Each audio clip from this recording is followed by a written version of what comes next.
Aktor Ferry Mariadi bersyukur diberi umur panjang. Usianya kini sudah lebih dari setengah abad.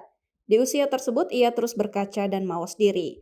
Karena sadar kondisi fisiknya tidak sebaik dulu, suami Deswita Maharani itu menyadari bahwa setiap manusia melalui fase puber di usianya yang hampir setengah abad, sehingga ia mengalaminya. Saya sih 50 tahun udah puber keberapa kali ya? Saya masih selalu merasakan jatuh cinta. Kalau puber dan suka sama perempuan, masih suka ya sama perempuan? Ucapnya.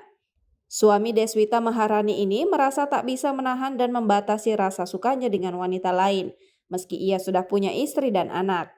Rasa suka dan senang sama cewek berkah dan nggak bisa dibatasi, ikuti saja. Yang penting kan tidak melewati batas dan tak terbentur agama, masih bisa diatasi kalau puber. Jelasnya, hanya saja Ferry Mariadi terus bersyukur atas apa yang ia dapati hingga berusia 50 tahun. Tentu saja dirinya ingin terus mewujudkan mimpinya di kemudian hari.